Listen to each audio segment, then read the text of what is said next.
పత్రిక 6వ అధ్యాయము 6వ వాక్యం నుండి కొన్ని మాటలు మన కొరకు చదివిస్తారు. 6వ అధ్యాయము 6వ వాక్యం. సంతృష్టి సహితమైన దైవభక్తి గొప్ప లాభసాధకమైనది. మనం ఈ లోకములోనికి ఏమీ తెలియదు, దీనిలో నుండి ఏమీ తీసుకొని పోలేము. అన్నవస్త్రములు కలవాలని వాటితో తృప్తి పొందుదుము. చాలు, కూర్చోండి. హల్లెలూయా. మహాగణుడు, మహోన్నతుడు, పరిశుద్ధుడు, నిత్యము స్తుతించడానికి యోగ్యుడైన మన దేవునికి స్తుతియు మహిమ ఘనత కలుగును గాక. ఆమేన్. ఎవరైనా దేవుని మేలుల కొరకు సాక్ష్యం చెప్పేవారు ఎవరైనా ఉన్నారా? అంతే, మీకు దేవుడు చేసిన మేలులను బట్టి సాక్ష్యం చెప్పాలి. ఈరోజు మనము 7-8 మాటలను చూసినప్పుడు మనం ఈ లోకములోనికి ఏమీ తెలియదు, దీనిలో నుండి ఏమీ తీసుకుని పోలేము. ఒక విషయాన్ని మనకు తెలియజేస్తాం. మనం ఈ లోకములోనికి ఏమీ తెలియదు, దీనిలో నుండి వెళ్ళేటప్పుడు ఏమీ తీసుకుని పోలేము. కాగా అన్నవస్త్రములు గలవారమయ్యుండి వాటితో తృప్తి పొంది ఉందము.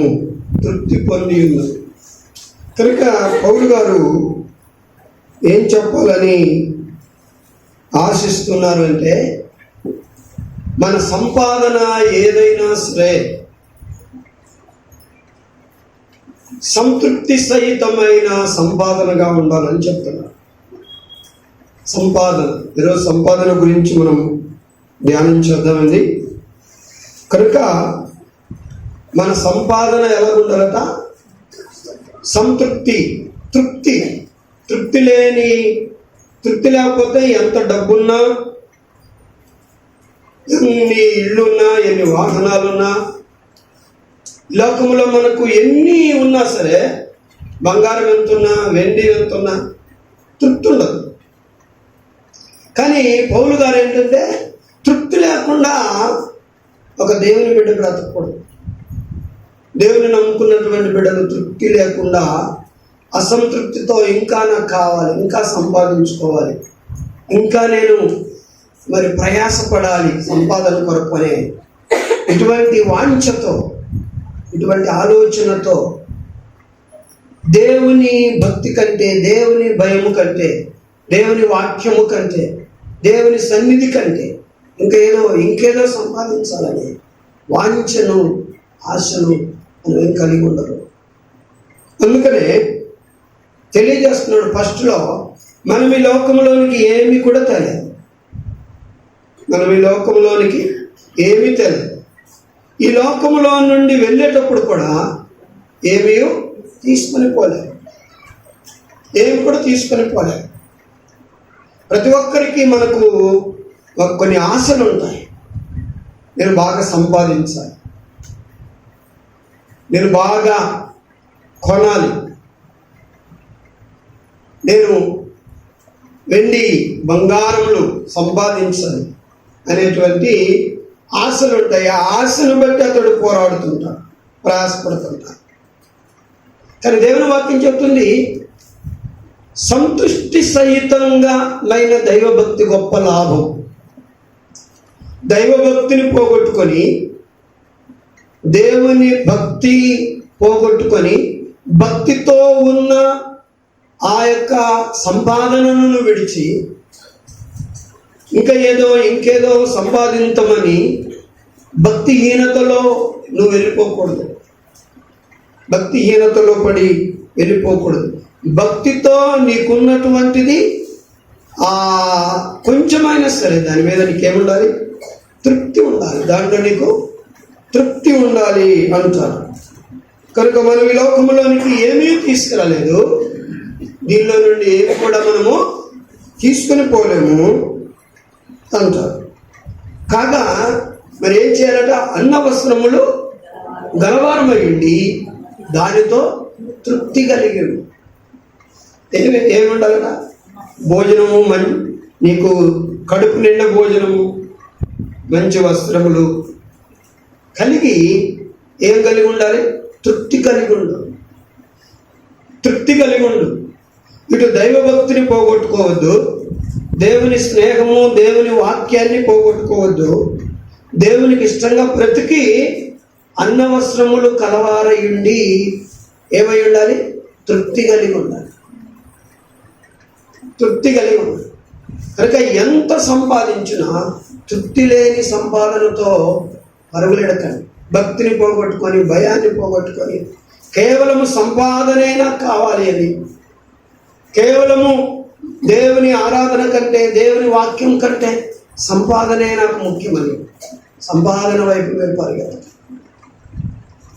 పౌలు ఫిలిప్పీ పత్రికలో చక్కటి మాట అంటాడు.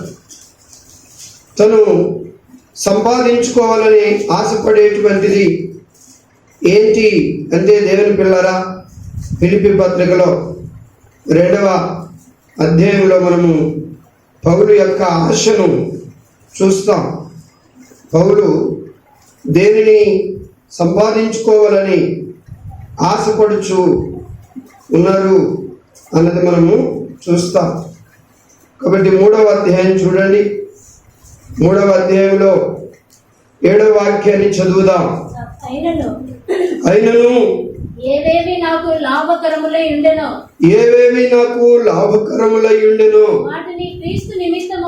వాటిని క్రీస్తు నిమిత్తము నష్టముగా ఎంచుకొంటిని. నిశ్చయముగా నా ప్రభు అయిన యేసుక్రీస్తును గూర్చిన అతి శ్రేష్టమైన జ్ఞానము నిమిత్తమై సమస్తమును నష్టముగా ఎంచుకొనుచున్నాను. క్రీస్తును సంపాదించుకొని. ఎవరిని సంపాదించుకోవాలంట? క్రీస్తును సంపాదించుకొని ధర్మశాస్త్రం మూలమైన నా నీతిని గాక క్రీస్తునందరి విశ్వాసం వలన నీతి అనగా విశ్వాసమును బట్టి దేవుడు అనుగ్రహించే నీతి గలవాడనై ఆయన యందు అగుపడు నిమిత్తమును ఏ విధము చేతనైనను మృతులలో నుండి నాకు పునరుత్థానము కలగవలనని ఆయన మరణ విషయములో సమానానుభవము గలవాడనై ఆయనను ఆయన పునరుత్థాన బలమును ఎరుగు నిమిత్తమును ఆయన శ్రమలలో పాలువాడనగుట ఎట్టుతో ఎరుగు నిమిత్తమును సమస్తమును నష్టపరచుకొని వాటిని పెంటతో సమానముగా ఎంచుకొనుచున్నాను. కాబట్టి ఏం సంపాదించుకోవాలనుకుంటున్నానంట? క్రీస్తును సంపాదించుకొని. క్రీస్తు లేకుండా, క్రీస్తును పోగొట్టుకొని ఏం సంపాదించిన వ్యర్థమే. మనం ఎవరిని సంపాదించుకోవాలి? క్రీస్తును సంపాదించుకొని, క్రీస్తును కలిగి ఏదైనా మన అవసరముల కొరకు కొంచెము భక్తితో కూడిన, కొంచెము దేవుని పరిశుద్ధతతో కూడిన కొంచెము మనం కలిగి ఉండడం మంచిది. కానీ క్రీస్తుని పోగొట్టుకొని కేవలము డబ్బే నా దేవుడు, సంపాదనే నాకు కావాలి అని దేవుని కంటే లాభమును, ధనమును నువ్వు ఆశించి దాని వైపు పరుగులెడితే దేవుని బిడ్డ క్రీస్తుని మనం పోగొట్టుకుంటాం. పౌలు లాభములను నష్టం పరుచుకొని క్రీస్తును సంపాదించుకున్నప్పుడు మనము కూడా క్రీస్తు కొరకు లాభములను ఏం చేసుకోవాలి? నష్టముగా ఎంచుకోవాలి. కనుక మనం ఏది సంపాదించినా అది దైవభక్తికి అనుగుణ్యంగా ఉండాలి. అది విశ్వాసి తన విశ్వాసాన్ని పోగొట్టుకోకుండా విశ్వాసము కలిగిన సంపాదన, దైవభక్తి కలిగిన సంపాదన, నీతితో కూడిన సంపాదన మనం కలిగి ఉండాలి. అంతేకాని ఎలాగైనా చేసి మీరు సంపాదించారు, అబద్ధమాడో, మోసం చేసో, అన్యాయం చేసో, పాపం చేసో, ఇతరులను పడగొట్టో చెడగొట్టో నేను ఎలాగైనా సరే ఏం చేయాలి? సంపాదించాలి. అబద్ధమాడి, జూదమాడి, ఇస్పెట్టాడి, ఓసి ఆడి, ఇంకా రకరకాలైనటువంటివి ఈ దుర్లాభము చేత సంపాదించుకునేటువంటివన్నీ నేను ఆడి మోసం చేసి సంపాదించాలి. ఇప్పుడు అది దేవునికి ఇష్టం. అందుకని పైన చెబుతున్నాడు, దైవభక్తి గొప్ప సంతృప్తి సహితమైన దైవభక్తి గొప్ప లాభము అంటారు. కాబట్టి దైవభక్తిని పోగొట్టుకోవద్దు. పైగా సంపాదనలోనికి మీరు రావాలంటే దైవభక్తిని కలిగి మీరు అన్న వస్త్రములు కలిగిన వారై సంతృప్తిగా ఉన్నాడు. దైవభక్తిని పోగొట్టుకొని ఎన్ని గొప్ప వస్త్రాలు సంపాదించుకుంటే, ఎంత గొప్ప డబ్బు సంపాదించుకుంటే, ఎన్ని కార్లు, ఎన్ని రకాలైన ఆస్తులు మీరు సంపాదించుకుంటే మీకు ప్రయోజనం ఏముంది? అందుకొరకు దైవభక్తితో కూడా అన్నవస్త్రములు కలిగి తృప్తి కలిగి ఉన్నాడు. ఎందుకంటే మనం ఈ లోకంలోనికి ఏమీ తేలేదు, దీనిలో నుండి ఏమీ తీసుకొని హోము కూడా. విషయాన్ని తెలియజేస్తాం. ఏది తీసుకొని పోయేటట్టుంటే ఎగాదిగా సంపాదించవచ్చు, మేము వెళ్ళేసరికి పట్టుకెళ్తామని. కానీ ఏది తీసుకొని రాలేదు, ఏది తీసుకుని పోలేదు. మొన్న దాంతో ఏమై ఉండాలి? తృప్తి కలిగి ఉండాలి. కనుక మన సంపాదన మరి దేవునికి విరోధమైన సంపాదనగా ఉండకూడదు దేవుని బిడ్డ. కనుక వాక్యంలో కొన్ని సంగతులను మనం చూద్దాం.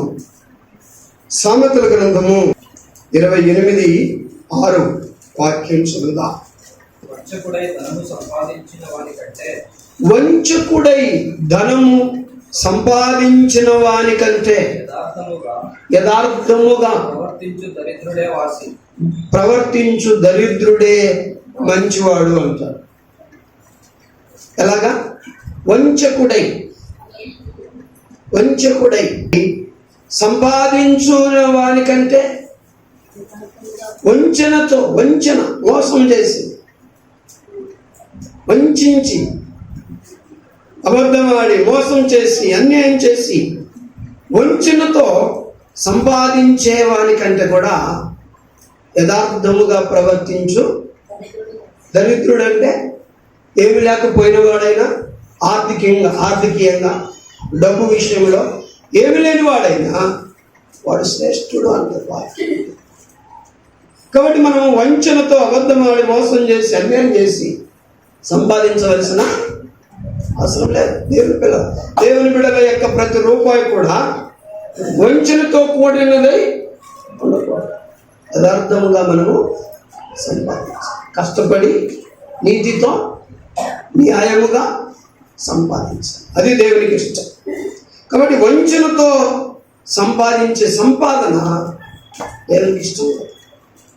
నువ్వు దరిద్రుడవైనా యథార్థముగా ప్రవర్తిస్తే నీవే మంచివాడవు అని వాక్యం సెలవిస్తుంది. తర్వాత 15వ అధ్యాయంలో 6వ వాక్యం చదువుదాం. అదే గ్రంథంలో 15:6 నీతిమంతుని ఇల్లు గొప్ప ధననిధి, భక్తిహీనునికి కలుగు వచ్చుబడి. ఎందుకు అంటే మనం వంచనతో సంపాదించవచ్చు, మోసముతో సంపాదించవచ్చు, అన్యాయముతో సంపాదించవచ్చు, దొంగతనం చేసి అబద్ధమాడి సంపాదించవచ్చు. కానీ ఏంటట? వంచనతో లేకపోతే భక్తిహీనుడవై నువ్వు సంపాదించిన సంపాదన నీకేమవుతుందట? శ్రమకు కారణమవుతుంది. నువ్వు సంపాదించే శ్రమ నీ ఇంట్లో ఉన్న వారికి శ్రమకు కారణమవుతుంది, బాధకు కారణమవుతుంది. అందుకనే దేవుడు భక్తిహీనులుగా ఉండి, అంటే కొంతమంది విశ్వాసాన్ని పోగొట్టుకొని సంపాదిస్తారు, భక్తిని పోగొట్టుకొని సంపాదిస్తారు, పరిశుద్ధతను పోగొట్టుకొని సంపాదిస్తారు. మరి నేను శరీరకంగా ఎలా బ్రతకాలి? నా అవసరాలు ఎలాగా తీరాలి? నా అక్కర్లు ఎలా తీరాలి? నేను ఏదో ఒక పని చేసుకోకపోతే కాబట్టి నేను తినేది ఎలాగ, నాకు పూట గడిచేది ఎలాగని కనుక కొన్ని దుర్మార్గపు పనులు చేసుకుంటూ, దేవునికి విరోధమైన పనులు చేసుకుంటూ వారు సంపాదనకు అలవాటు పడతారు. కాబట్టి అటువంటి భక్తిహీనతతో కూడిన సంపాదన వారికి ఏమవుతుందంట? వారికి ఏమవుతుంది? శ్రమకు కారణమవుతుంది. భక్తిహీనుని యొక్క సంపాదన వానికి శ్రమకు కారణమవుతుంది. దేవుని బిడ్డ, శ్రమకు కారణమవుతుంది. అందుకొరకు దేవుని పిల్లమైనటువంటి మనము భక్తిహీనులుగా ఉండి సంపాదించుకోం. 10వ అధ్యాయము 16వ వాక్యం అదే గ్రంథంలో,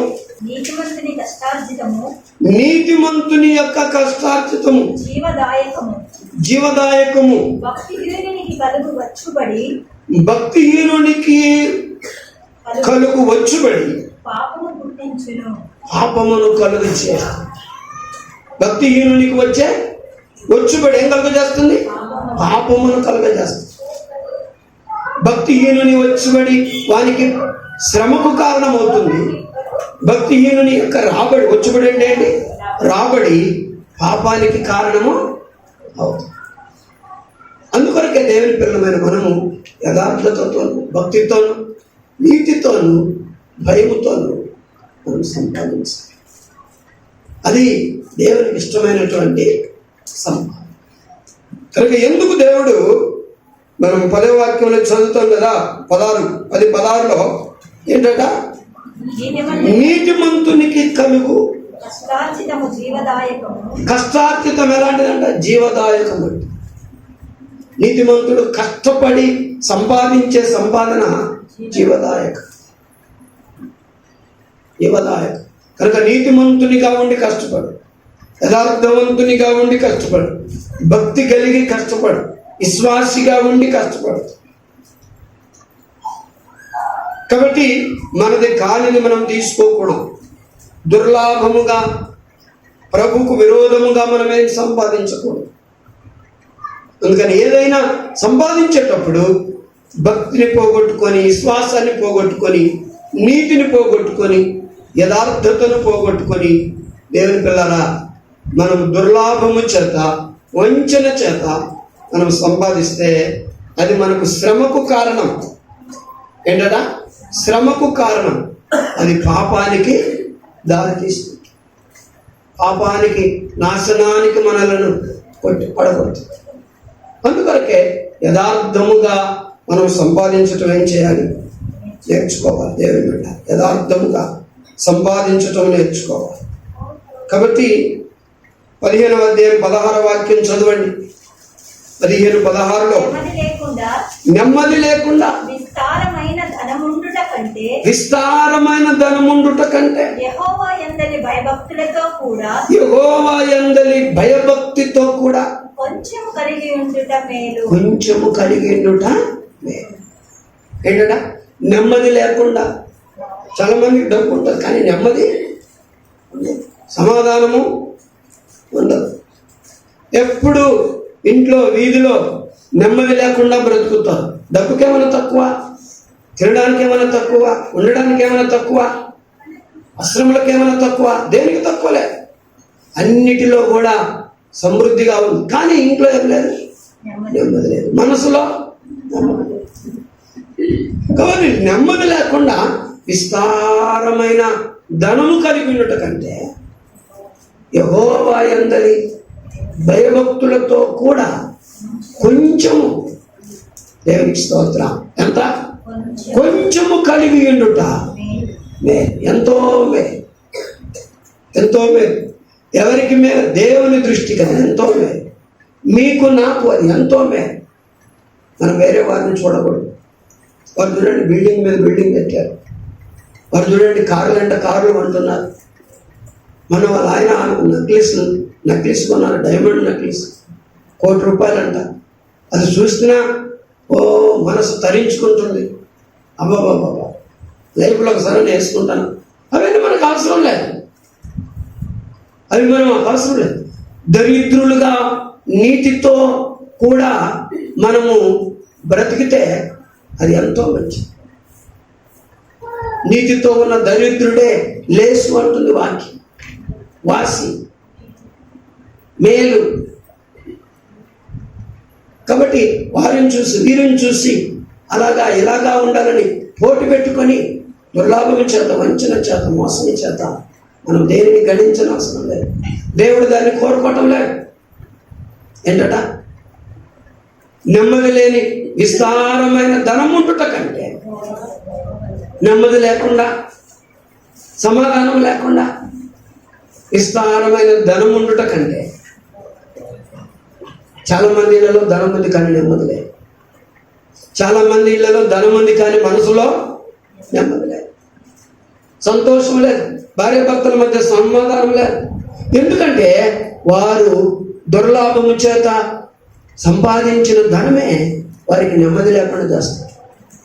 దుర్లాభము చేత సంపాదించిన ధనమే వారి మనసులో నెమ్మది లేకుండా చేస్తారు.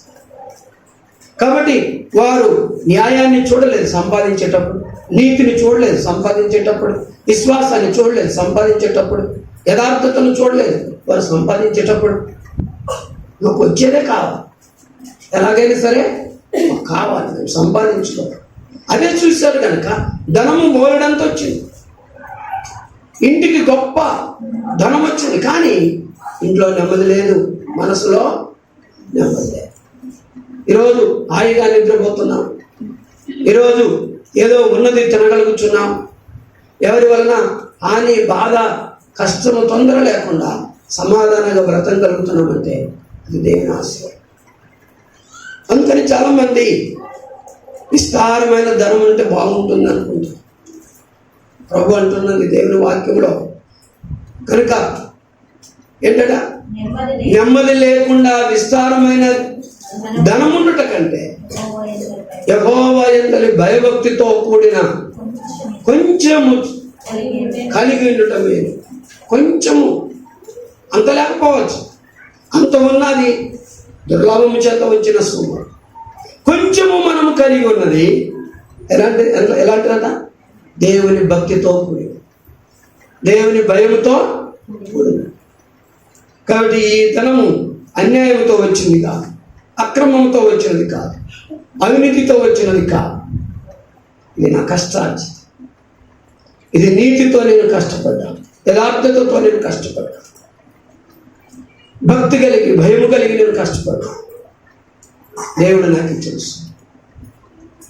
దేవుడు అంటాడు, యెహోవా యందలి భయభక్తితో కూడా కొంచెము కలిగినట. దేవుని స్తోత్రం.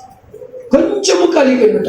ఎప్పుడు కూడా గొప్ప ధనవంతులను చూసి పోటీ పడద్దు, సుఖంగా బ్రతుకుతున్న వారిని చూసి నువ్వు పోటీ పడద్దు. చాలా మంది అంటారు, మనకి ఇంక ఈ దరిద్రత వదలదా, సత్యదాకా ఈ దరిద్రతనే మనకు, పిల్లల కొరకు మనం ఏమి సంపాదించలేమా, పిల్లలు మనం సుఖపెట్టలేమా, మనమైతే ఎలాగా ఈ కష్టపడుతున్నాం, ఈ కష్టం వాళ్ళకు కూడా రావాలా, ఈ బాధలు వారు అనుభవించాలా, ఇక సుఖం అనేది మన బ్రతుకులో చూడలేమా, మనం అనుకున్నది మనం సంపాదించుకోలేమా, మనం కోరుకున్నది మనం తినలేమా, కొనలేమా, మనం ఎప్పుడు మంచి రోజులు వస్తాయి అని అనుకుంటున్నామా? దేవుని బిడ్డ ఎప్పుడైనా ఎప్పుడు ఈ దరిద్రత బయటికి పోవాలంటే కొన్ని ఫంక్షన్లకు పిలుస్తూ ఉంటారు, ఆ ఫంక్షన్లోకి నేను పోవాలంటే నాకు ఎంతో బిడియంగా ఉంటుంది. ఎందుకంటే మెడలో ఏమీ లేదు, చేతులకేమీ లేవు, చెవులకేమీ లేవు, వాళ్ళ మధ్యలో నాకు ఎంతో తలదించుకునే పరిస్థితి వస్తుంది అని అనుకుంటున్నావా? ఎప్పుడు అనుకోవద్దు. దేవుడు అంటాడు, నెమ్మది లేకుండా విస్తారమైన ధనం ఉండట కంటే నీవు దేవుని యందు భయభక్తులు కలిగిన బిడ్డలు కొంచెము కలిగినుట మేలు. కొంచెము కలిగినుట మేలు. వారు వేసుకున్నది చూస్తున్నావు, వారి దగ్గర ఉన్నదాన్ని చూస్తున్నారు, వారు సంపాదించింది చూడతో నీ దగ్గర ఉన్నది అది దేవుడు మెచ్చుకున్నది. దేవుడు నీ దగ్గర ఉన్న దాన్ని బట్టి సంతోషిస్తున్నాడు, ఆనందిస్తున్నాడు. నెమ్మది లేకుండా విస్తారమైన ధనం సంపాదించిన వారి పట్ల దేవుని సంతోషం లేదు, దేవునికి నెమ్మది లేదు. అందుకనే దేవుని బిడ్డగా భక్తిని పోగొట్టుకొని, భయాన్ని పోగొట్టుకొని, సంపాదనే మనకు ముఖ్యమని దేవునికి విరోధమైన సంపాదన మనకు అవసరం లేదు. కనుక భక్తితో కూడిన కొంచెమే చాలు, భక్తితో కూడిన కొంచెమే చాలు. ఆ కొంచెము కలిగి మనం ఏం చేయాలి? తృప్తి కలిగి ఉండాలి. కొంచెము కలిగి తృప్తి కలిగి ఉంది. దేవుడు ఒక చక్కటి మాట చెబుతాడు. కీర్తనల గ్రంథం 37, కీర్తనల గ్రంథం 37 16వ వాక్యంలో అంటారు, నీతిమంతునికి కలిగినది కొంచెమైనను, నీతిమంతునికి కలిగినది కొంచెమైనను బహుమంది భక్తిహీనులకున్న ధన సమృద్ధి కంటే శ్రేష్టము. చప్పట్లు కూడా దేవుని మహిమపరచండి. హల్లెలూయా, హల్లెలూయా. ఏమంటారు? నీతిమంతునికి కలిగినది భయభక్తి కలిగినటువంటి వారికి కలిగినది కొంచెం. మనం ఇందాక చదివాం కదా 15-16. నెమ్మది లేకుండా విస్తారమైన ధనము కలిగి ఉండట కంటే యెహోవా యందలి భయభక్తితో కూడా కొంచెము కలిగి ఉండుట. ఆ కొంచెము ఎంతో తెలుసా? ఎంత విలువైనదో తెలుసా? దేవుడు అంటాడు ఇక్కడ. ఏమంటాడు? 37:16 నీతిమంతునికి కలిగిన కొంచెమైనను బహుమంది భక్తిహీనుల కన్నా ఉన్న బహుమంది ఒక్కరు కాదండి, బహుమంది భక్తిహీనులకున్న ధన సమృద్ధి కంటే శ్రేష్టమైనది. దేవుని స్తోత్రం. ఎంత గొప్ప మాట. కొంచెమని నువ్వు అనుకుంటున్నావు, కానీ ఆ కొంచెం యొక్క గొప్పతనం ఏంటో తెలుసా? అది ఎటువంటి విలువైందో తెలుసా? బహుమంది భక్తిహీనులకున్న ధన సమృద్ధి కంటే అది శ్రేష్టమైన నీతితో సంపాదించడం. చాలా మందికి తమ జాబ్తో పాటు పైన ఇంకా ఎక్కువగా లాభాలు వస్తుంది. పైన లాభం ఎలాగా? పై లాభాలు ఎలాగొస్తున్నాయి? మోసం చేశా, అన్యాయం చేశా, దేవునికి విరోధంగా నడుచుకున్నా, ఎలాగొస్తున్నాయి నీకు పైన? ఎవరైనా ప్రేమతో ఇస్తే తీసుకో, అంతేగాని అన్యాయంగా అక్రమంగా పాపము చేసి ఇతరులను మోసం చేసి దేవుని పిల్లరా మనము సంపాదించుకోవాలి. మన పిల్లలకు అదే మనం నేర్పించుకోవాలి. మనం కూడా అదే నేర్చుకోవాలి. దేవా, అవును నాయన, అంటే యెహోవా యందలి భయభక్తితో కూడా కొంచెం ఉండటమే, కొంచెము కలిగి ఉండట. భయభక్తిని పోగొట్టుకొని కాదు, విశ్వాసాన్ని పోగొట్టుకొని కాదు, భ్రష్టులమై కాదు. కనుక దేవుని యందు భయభక్తులు కలిగి, విశ్వాసము కలిగి, పరిశుద్ధత కలిగి కొంచెము మనకు ధనం ఉండుట మేలు అంటుంది వారికి. కొంచెమే చాలు. ఆ కొంచెము ఎంత గొప్పదో తెలుసా? దేవుడు చెబుతున్నాడు, బహుమంది భక్తిహీనుల కలిగిన ధన సమృద్ధి కంటే బహుమందికి కలిగిన భక్తిహీనులకు కలిగిన ధన సమృద్ధి కంటే నీతిమంతునికి కలిగిన కొంచెముతో సమానము కాదు. కొంచెముతో సమానము కాదు. ఈరోజు లోకమనొచ్చు, మీకేమి లేదే, ఇంకా ఇల్లు ఎప్పుడు కట్టుకుంటారు, ఇక పెళ్ళి ఎప్పుడు చేస్తారు, ఇక మీకు ఉద్యోగం ఎప్పుడు వస్తుంది, ఇక ఒక కారు కూడా లేదు, ఒక బైక్ కూడా లేదు, చేతికి లేదు, కాళ్ళకు లేదు, ముక్కులకు లేదు, చెవులకు లేదు, మెడకు లేదు, ఏమీ లేదు, ఇంత దరిద్రమా అని ఇతరులను నియాలం చేయొచ్చు. అప్పుడు ఈ వాక్యాన్ని బట్టి మనం తృప్తిపడాలి. దేవా, బహుమంది భక్తిహీనుల కొన్న సమృద్ధి కంటే, ధన సమృద్ధి కంటే, అయ్యా నీతితో బ్రతుకుతున్న నాకు, భక్తి కలిగి బ్రతుకుతున్న నాకు కొంచెము వారి ధన సమృద్ధి కంటే శ్రేష్టం ప్రభువా, నీకు స్తోత్రం. అవునే ఈరోజు యథార్థంగా సంపాదించు, మోసంతో సంపాదించదు, అన్యాయంతో సంపాదించదు, పక్కదారులను సంపాదించదు. దేవుని బిడ్డవులు, నీ సంపాదన దేవునికి ఇష్టంగా ఉండాలి. నీ సంపాదన ఆ దేవుడు దుర్లాభంతో నువ్వు సంపాదించి దేవుడు నన్ను దీవించడం అనొద్దు. దేవుని చెడ్డపేరు దుర్లాభంతో సంపాదించాడు, మోసం చేసి అబద్ధం ఆడి ఇతరులను బాధపెట్టి సంపాదించాడు. దేవుడు నాకు ఇచ్చాడు, దేవునికి స్తోత్రం, బహుగా ఆశీర్వదించాడు అన్నాడు. దేవుడు ఎప్పుడు కూడా భక్తిహీనంగా, నీతి తప్పి, యథార్థత తప్పి ఆయన నిన్ను ఆస్వాదించు. ఆయన ఏదైనా ఆస్వాదిస్తే నీతిని ఆధారం చేసుకొని, భక్తిని ఆధారం చేసుకొని, యథార్థతను ఆధారం చేసుకొని దేవుడు ఏం చేస్తాడు? మనల్ని ఆస్వాదిస్తాడు. మనల్ని ఆస్వాదిస్తాడు. యోబు యొక్క ఆస్తి ఎంత గొప్ప ఆస్తి! మనం యోబు గ్రంథంలో చూస్తాం. యోబు యొక్క ఆస్తి అతనికి 7,000 గొర్రెలను, 1వ అధ్యాయం 3వ వాక్యంలో అతనికి 7,000 గొర్రెలను, యోబు గారి ఆస్తి అతనికి 3,000 గొర్రెలను, 3,000 ఒంటెలను, 3,000 వంచెలు, 500 జతల ఎడ్లను, 500 జతల ఎడ్లు, 500 ఆడుగాడులను కలిగి, 500 ఆడుగాడులను కలిగి, బహుమంది పనివారును అతనికి ఆస్తిగా ఉండెను. కనుక తూర్పు దిక్కు జనులందరిలో అతడే గొప్పవాడుగా నుండెను. దేవునికి స్తోత్రం. తూర్పు దిక్కున ఉన్న జనులందరిలో అతడే ఏ విషయంలో గొప్పవాడు? ఆస్తిలోనా, అందంలోనా, ఏ విషయంలో గొప్పవాడని చెప్తుంది? ఆస్తిలో గొప్పవాడు.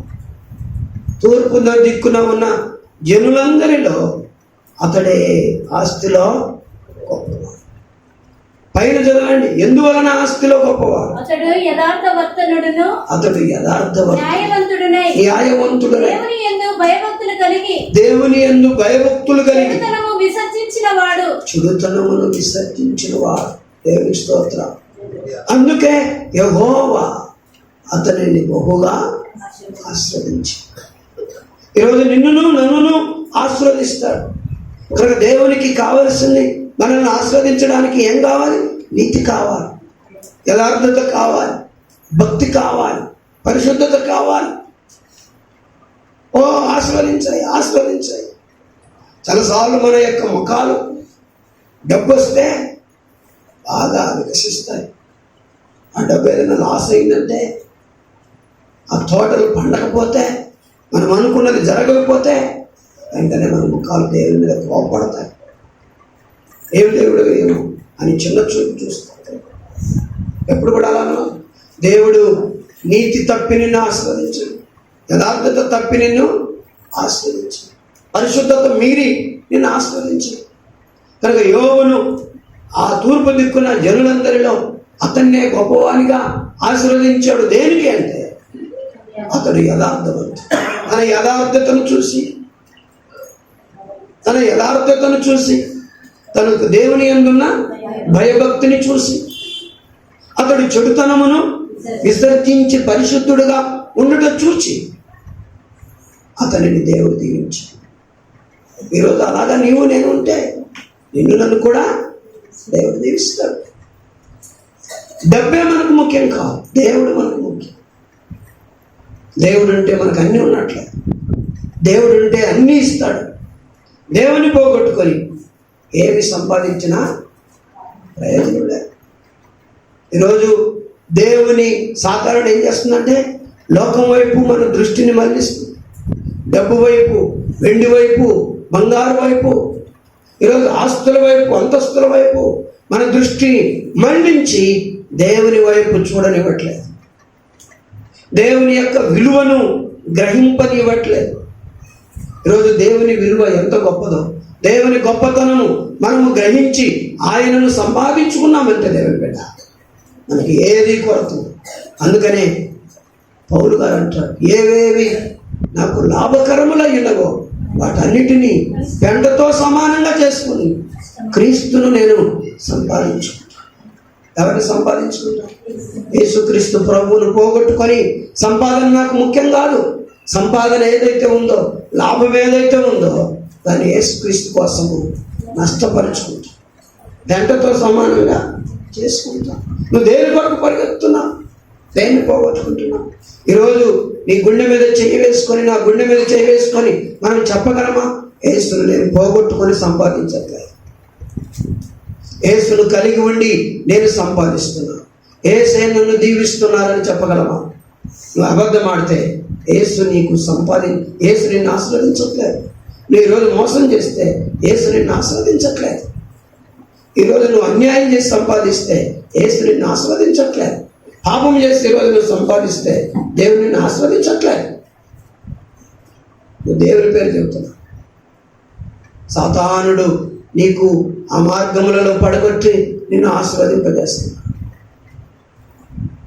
దేవా, పాపంతో కూడిన సొమ్ము ఏది కూడా నాకు వద్దు.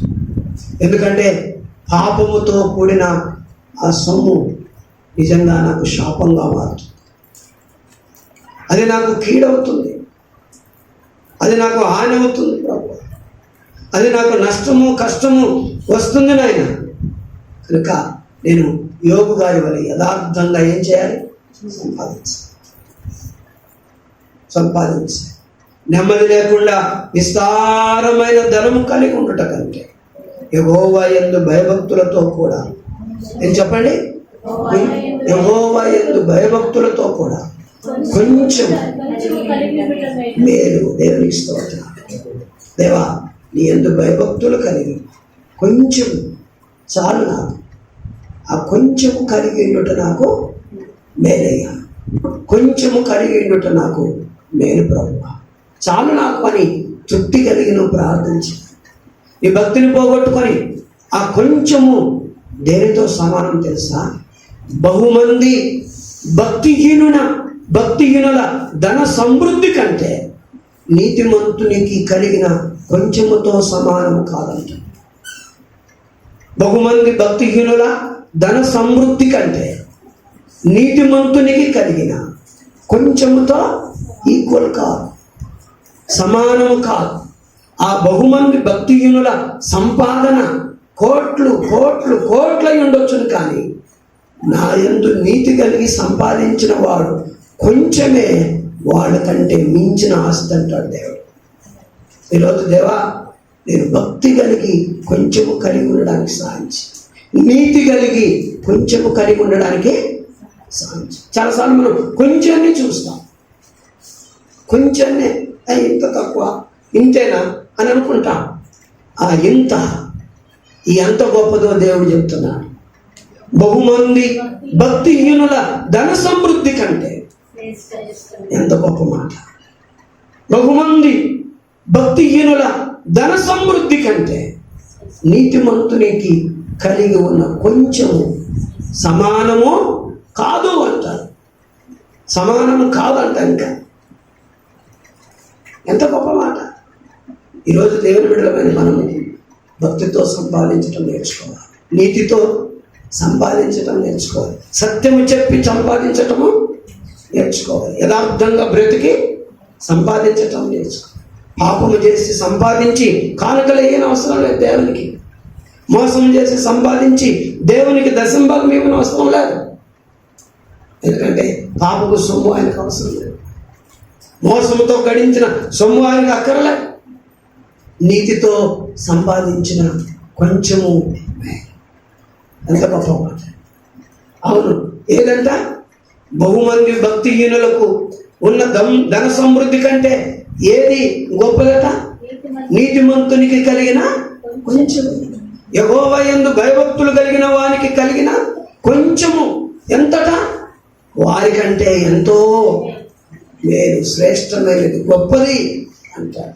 కనుక ఈరోజు నా దగ్గర ఉండే ఆస్తి, మీ దగ్గర ఉండే ఆస్తి, నా దగ్గర ఉండే ధనం, మీ దగ్గర ఉండే ధనం భక్తితో కూడిన ధనమేనా? నీతితో కూడిన ధనమేనా? యథార్థంగా మనకు దేవుడిచ్చిన ధనమేనా? ఆలోచించండి. జక్కయ్య అంటాడు లూకా సువార్తలో. జక్కయ్య ఈ రీతిగా అంటాడు. 19వ అధ్యాయం లూకా సువార్త 8వ వాక్యం చెప్తున్నాడు. జక్కయ్య నిలవబడి, ఇదిగో ప్రభువా, నా ఆస్తిలో సగము బీదలకు ఇచ్చుచున్నాను. నేను ఎవరి యొద్దనైనను అన్యాయముగా దేనినైనను తీసుకున్న ఎడల అతనికి 4 గంటలు మరలా చెల్లింతునని ప్రభువుతో చెప్పెను. దేవునికి స్తోత్రం. ఎందుకు జక్కయ్య ఇదివరకు ఆ మాట అనలేదు? జక్కయ్యకి సంపాదనే ముఖ్యం. మంచి ఉద్యోగం ఉంది, సుంకము ట్యాక్స్ వసూలు చేయటం. కాబట్టి ఇది తన జీతానికి జీతం వస్తుంది, లాభాలకు లాభాలు వస్తాయి. ఎంత మంచి జాబు, సంపాదించడానికి ఇదే అనుకూలమైన తరుణం. కనుక మీ పిల్లల కొరకు, మీ వాళ్ళ కొరకు మీరు వృద్ధి చేయడానికి ఇదే, ఈ ఉద్యోగమే మంచిది అనుకొని జక్కయ్య ఎలా సంపాదించాడంట? అంత గొప్పవాడు, అంత ధనవంతుడు ఎలాగయ్యాడు? అన్యాయముగా తీసుకున్నాడు. ఎలాగా?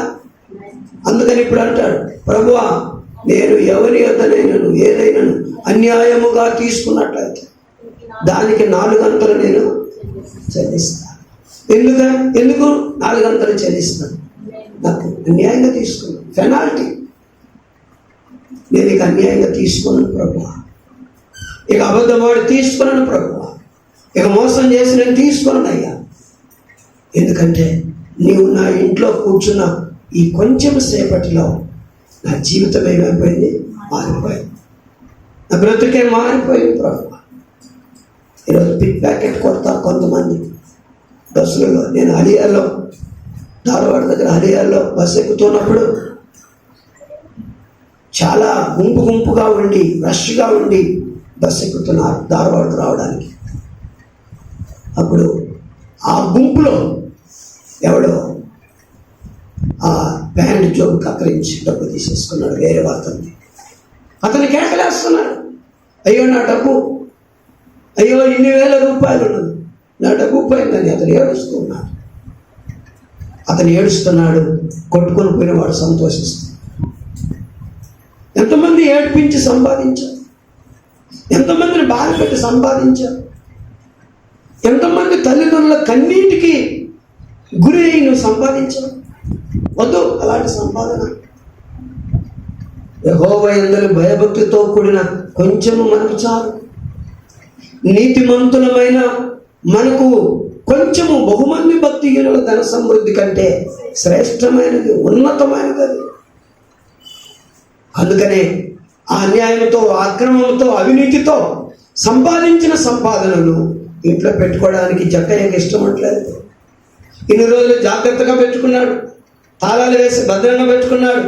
ఎప్పుడైతే నీతిగల న్యాయాధిపతి తన ముందు ఉన్నాడో, మహాపరిశుద్ధుడు తన ముందు ఉన్నాడో, మహాపరిశుద్ధుని యొక్క స్వార్థ విన్నాడో, ఆయన చూశాడు. వెంటనే జక్కయ్య మారిపోయాడు. ఇన్ని రోజులు దేవుని మందిరానికి వస్తున్నాం, మనలో, నాలో, నీలో ఏమన్నా మార్పు కలిగిందా? ఇదిగో ప్రభువా, ఈ రోజు నుంచి నేను పరిశుద్ధునిగా బ్రతుకుతాను, ఈ రోజు నుంచి నేను పరిశుద్ధురాలుగా జీవిస్తాను, ఈ రోజు నుంచి నేను యథార్థంగా బ్రతుకుతాను, ఈ రోజు నుంచి నేను నీతిగా బ్రతుకుతాను, ఈ రోజు నుంచి నేను అన్యాయం చేయను, ఈ రోజు నుంచి నేను మోసం చేయను అన్న మాటలు నీలో నుండి వచ్చాయి. అలా మార్పు కలిగి బ్రతకాలన్న ఆ మాటలు నీలో నుండి వచ్చాయా? జక్కయ్య చూడండి, వెంటనే అంటున్నాడు, నేను ఎవరి యొద్ద ఏదైనా అన్యాయంగా తీసుకుంటే దానికి 4 గంటలు నేను తిరిగి ఇస్తాను. నా ఆస్తిలో సగం భాగం బీదలకు ఇస్తాను, సగం భాగం బీదలకు ఇస్తాను. నేను ఎవరి యొద్ద ఏదైనా అన్యాయంగా తీసుకున్నా ఏమంటారు? అది డబ్బు ఇవ్వటం ఒకటే మనం చూస్తాం, కానీ లేదు, హృదయములో మార్పు కలిగినాడు. హృదయములో దేవుని మాటలు తనను గద్దించుతున్న విధానము, తనను సరిచేస్తున్న విధానమును మనం చూస్తున్నాం. హృదయములో కలిగే మార్పే మాటలలో నుండి బయటికి వస్తుంది. ఏం బిడ్డారా, ఎప్పుడైనా ఇలాగ మారాలనుకున్నామా? ఎప్పుడైనా ఇలాగ బ్రతకాలనుకున్నామా? ఇంకా అనుకోలేదు అన్న అలా బ్రతకలేకపోతున్నామంటే యేసు నిజంగా మనలో ఉన్నాడా? యేసయ్య మాటలు నిజంగా మనలో పనిచేస్తున్నాయా? ఆలోచించేలా. అందుకే యేసయ్య అన్నాడు, ఇతడు ఈ ఇంటికి, అందుకు యేసు ఇతడును అబ్రహాము కుమారుడే, ఎందుకనగా నేడు ఈ ఇంటికి రక్షణ వచ్చి ఉన్నది. దేవునికి స్తోత్రం. నేడు ఈ ఇంటికి రక్షణ, మార్పు లేకుండా రక్షణ లేదు. పాపాన్ని, అవినీతిని, అన్యాయాన్ని, అక్రమాన్ని, మోసాన్ని నీ దగ్గర పెట్టుకొని నటించే భక్తిని చూసి దేవుడు నీకు రక్షణ ఇవ్వడు. నువ్వు అనుకోవచ్చు, నేను మారు మనసు పొందాను, పాపక్షమాపణ పొందాను, బాప్తిసం కూడా తీసుకున్నాను, నాకు రక్షణ వచ్చినట్టే కదా అని అనుకుంటున్నావు. కానీ మార్పు ఉందా? ఆ రక్షణకు తగిన మార్పు నీ జీవితంలో ఉందా? అలాంటి మార్పు, అలాంటి జీవితం నీకు లేకపోతే రక్షణ లేదంటే. జక్కయ్యలో ఏం చూసి యేసయ్య ఈ మాట అన్నాడంటే, అతనిలో మార్పు. ఇంకా నేను మోసం చేయలేను ప్రభు, ఇంకా నేను అన్యాయము చేయలేనయ్యా, ఇంకా నేను అవినీతితో సంపాదించలేను ప్రభు. నేను ఎవరి యొద్ద ఏది అన్యాయంగా తీసుకున్నాను, ఎవరి యొద్ద ఏది మోసం చేసి తీసుకున్నాను, ఎవరి యొద్ద ఏది అబద్ధమాడి తీసుకున్నాను, దానికి 400 నేను ఇచ్చేస్తాను. నిన్ను కలిగి నేను ఇలా బ్రతకలేను ప్రభు, నిన్ను కలిగిలాగా నేను మోసం చేయలేను ఆయన అని పశ్చాత్తాపడి ప్రభు ముందు ఒప్పుకున్నట్లు మనం చూస్తున్నాం. అందుకని ప్రభు అంటాడు, ఇతడు కూడా అబ్రహాము కుమారుడే, ఎందుకనగా నేడు ఈ ఇంటికి రక్షణ వచ్చింది. అవును దేవుడు బిడ్డలారా, మనం అబ్రహాము పిల్లలము, అబ్రహాము కుమార్తెలము, అబ్రహాము కుమారులం కావాలి. అబ్రహాము కుమారులే దేవుని పిల్లలు. కాబట్టి దేవుని పిల్లలుగా మనం ఉండాలంటే, దేవుని పిల్లలు మీరు ఎలా చెప్తాడంటే, మనలో ఉన్న మార్పును చూసి, మన క్రియలను చూసి ప్రభు చెప్తాడు. నేను ఒక మాట చదివి దేవుని వాక్యం ముగిస్తాను. 2 రాజులు 5వ అధ్యాయం 20వ వాక్యం. సిరియనుడైన ఈ నయమాను తీసుకుని వచ్చిన వాటిని అంగీకరించుటకు నా యజమానునికి మనసు లేకపోయేను గాని యెహోవా జీవముతో నేను పరిగెత్తుకొని పోయి అతని కలుసుకొని అతని యొక్క ఏదైనా తీసుకుందని అనుకొని నయమానును కలుసుకొనుటకై పోవుచుండగా, నయమాను తన వెనుక నుండి పరుగున వచ్చుచున్న వారిని చూచి తన రథం మీద నుండి దిగి వారిని ఎదుర్కొని క్షేమమా అని అడిగాను. అతడు క్షేమమే అని చెప్పి, నా యజమానుడు నా చేత వర్తమానము పంపి ప్రవక్తల శిష్యులలో 2 యవనులు ఎఫ్రాయిము మన్యము నుండి నా యొద్దకు ఇప్పుడే వచ్చిరి కనుక నీవు వారి కొరకు 2 మనుగుల వెండియు 2 దుస్తుల బట్టలను దయచేయమని సెలవిచ్చుచున్నాడు అనెను. ఎలాగా 2 మనుగుల వెండి 2 దుస్తుల బట్టలు. ఎలాగని ఎందుకు నేను వచ్చానంటే, ఇప్పుడే ఎఫ్రాయిము మాన్యము నుండి నా యజమానుడి దగ్గరికి కొంతమంది వచ్చారు. వారికి ఇవ్వడానికి నా యజమాను దగ్గర, ఎలీషా గారి దగ్గర ఏమీ లేదు. అందుకొరకు నీ దగ్గరికి నన్ను పంపించాడు. దయచేసి 2 మనుగుల వెండి 2 దుస్తుల బట్టలు ఇస్తే నేను వెళ్ళిపోతానన్నా. ఇది నిజమా? ఎలీషా చెప్పి పంపించారా? అబద్ధం. ఎలీషాకు నయమాను ఈ దుస్తులు, ఈ ధనము, ఈ బంగారు, ఈ వెలవగలిగిన విలువైన వాటిని ఇవ్వడానికి వచ్చాడు.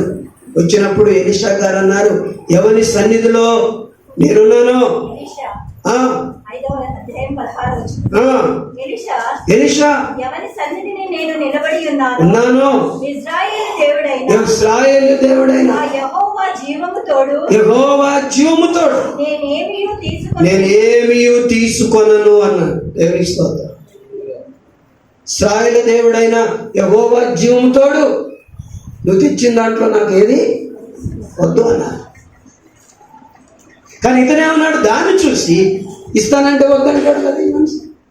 నేను తెచ్చుకుంటాను కదా, నేను ఎందుకు దాన్ని పోగొట్టుకోవాలి అని పరిగెత్తుకొని పోయి అబద్ధమాడి ఏం చేశాడు? సంపాదించుకున్నాడు. అబద్ధమాడి ఎలా సంపాదించాడు? అబద్ధమాడి సంపాదించాడు. మరి అబద్ధమాడి సంపాదించినటువంటి ఆ ధనము వలన తనకు నెమ్మది ఉన్నదా? ఎలీషా అడిగాడు, నువ్వు ఎక్కడికి వెళ్ళావు? ఎలీషా వానితో, ఆ మనుషుడు తన రథము దిగి నిన్ను ఎదుర్కొనుటకు తిరిగి వచ్చినప్పుడు నా మనసు నీతో కూడా రాలేదా? ద్రవ్యములు, వస్త్రములను, ఒలివ చెట్ల తోటలను, ద్రాక్ష తోటలను, గొర్రెలను, ఎడ్లను, దాసదాసీలను సంపాదించుకున్నటకు ఇది సమయమా? కాబట్టి నయమానునకు కలిగిన కుష్టు నయమానునకు కలిగిన కుష్టు నీకును నీ సంతతికి నీ సర్వకాలము అంటియుండును. నీకును నీ సంతానానికి సర్వకాలము అంటియుండును. అబద్ధమాడి సంపాదించుకున్న సొమ్ము ఏం తెచ్చింది? కుష్ఠరోగాన్ని తెచ్చింది. అబద్ధమాడి సంపాదించుకున్న సొమ్ము వలన నెమ్మది ఉందా? దేవుని పోగొట్టుకొని, భక్తిని పోగొట్టుకొని, నీతిని పోగొట్టుకొని, పరిశుద్ధతను పోగొట్టుకొని, యథార్థతను పోగొట్టుకొని, భ్రష్టుడై మోసం చేసి అబద్ధమాడి సంపాదించుకొని తను మాత్రమే కాకుండా తన ఇంటి వారందరికీ కూడా కుష్ఠరోగము రావడానికి కారకుడైపోయాడు. ఎంత భ్రష్టం వచ్చి అలాంటి వారు ఎంతోమంది ఉన్నారు. ఆకాను సంపాదించిన సంపాదన, ఆహాబు సంపాదించిన సంపాదన. ఆహాబు ఒకరిని చంపి సంపాదించాడు ద్రాక్ష తోట, ఒకరిని చంపి సంపాదించాడు. అబద్ధ సాక్ష్యం అతని మీద మోపి ఆహాబు ఆ ద్రాక్ష తోటను సంపాదించాడు. ఆకాను యెహోవా ఆజ్ఞను మీరి ఆ యొక్క వెండి బంగారాలను సంపాదించారు. ఆ కోరు లోయలో ఏమైపోయారు? వారు రాళ్లతో కట్టబడి చంపబడ్డారు, అగ్నితో కాల్చబడ్డారు. ఏ చోట కుక్కలు నాబోతు రక్తాన్ని నాకాయో ఆహాబు చంపించిన దాన్ని బట్టి దేవుడు అన్నాడు, అదే చోట నీ రక్తాన్ని కూడా కుక్కలు నాకేలాగా నేను చేస్తానన్నాడు ఆహాబు రాజు. ఈరోజు ఒకరిని చంపి ఆస్తులు సంపాదిస్తున్నావా? ఈరోజు అబద్ధమాడి ఆస్తులు సంపాదిస్తున్నావా? వంచించి ఆస్తులు సంపాదిస్తున్నావా? దేవుని ఆజ్ఞలు, దేవుని మాటలు మీరి దేవునికి వ్యతిరేకంగా నువ్వు ఆస్తులు సంపాదిస్తున్నావా? అలా సంపాదిస్తే అది నీకు శ్రమకు కారణమవుతుంది, కీడుకు కారణమవుతుంది. దేవుని పోగొట్టుకొని భ్రష్టుడు అవుతావు. ఈ దుర్లాభము చేత సంపాదించిన వారందరూ కూడా ఒక్కరూ బాగుపడలేదు, ఒక్కరూ బాగుపడలేదు. ఆహాబు చనిపోయాడు చంపించిన నాబోతును బట్టి. ఆకాను చనిపోయాడు, తన సంతానం అంతా అకోరులోయలో రాళ్ళతో కొట్టుబడి చంపబడ్డాడు. గెహాజీ కుష్ఠరోగం కలిగి దేవుని సన్నిధిలో నుండి వెళ్ళిపోయాడు. ఎంత భయంకరం! ప్రభువా, ఈరోజు మనం అడగాలి, ఇదిగో జక్కయ్య మాదిరి, ప్రభువా నాయనా, నేను ఎవరి వద్ద ఏదైనా అన్యాయంగా తీసుకుంటే 4 గంటల వరకు తిరిగిస్తాను. ప్రభువా, నీ యందు భయభక్తితో కూడా కొంచెం నాకు చాలు. దేవుని స్తోత్రం. తృప్తి ఉండాలి. భక్తితో కూడిన ధనమును బట్టి, ఆ సంపాదనను బట్టి మనకేముండాలి? తృప్తి ఉండాలి, తృప్తి ఉండాలి. యెహోవా, నీ యందు భయభక్తులతో కూడిన కొంచెము నాకు చాలు. నీతిమంతునికి కలిగిన కొంచెముతో బహుమంది భక్తిహీనుల ధన సమృద్ధి కంటే శ్రేష్టమైనది అంట. బహుమంది భక్తిహీనుల ధన సమృద్ధి కంటే శ్రేష్టమైనది. ఈరోజు నీవు లోక సంబంధంగా దాని విలువను చూడద్దు. దేవునిలో ఏ సంపాదన విలువైంది ఒకసారి చూడండి. భక్తితో కూడిన సంపాదన దేవుని దృష్టికి విలువైంది. తర్వాత నీతితో కూడిన సంపాదన దేవుని దృష్టికి విలువైంది. అది కొంచెమే కదండి. అవును, ఆ కొంచెమే ఈ లోక భక్తిహీనుని బహుశా ధన సమృద్ధి కంటే అది శ్రేష్టమైందని యేసయ్య చెప్తున్నాడు. ఈరోజు ప్రభువా, నా ఇంట్లో ఏ వస్తువైనా సరే, నా ఇంట్లో ఏ పైసా అయినా సరే, నా దగ్గర ఉన్న ఏ బంగారపు కాసైనా, ఏ తులము బంగారైనా సరే, అది నీతితో కూడినదై ఉండాలి, భక్తితో కూడినదై ఉండాలి. మా పాపముతో, మోసముతో, అన్యాయంతో నేను సంపాదిస్తే నన్ను క్షమించినాయన, నన్ను మన్నించుకోడు, నా పాపాలు క్షమించయ్యని ఈరోజు పశ్చాత్తాపడి ప్రార్థన చేస్తే దేవుడు క్షమిస్తాడు. అలాగా సంతృప్తి కలిగి దేవుని బిడ్డలారా, భక్తితో కూడా మనం దేవుని పిల్లలుగా ఉండి సంపాదించుకుందాం. నీతి కలిగి దేవుని పిల్లలపై ఉండి సంపాదించుకుందాం. అలాంటి సంపాదన మనకు ఆశీర్వాదం. అలాంటి కృప దేవుడు మనకు అనుగ్రహించునుగాక. ఆమేన్.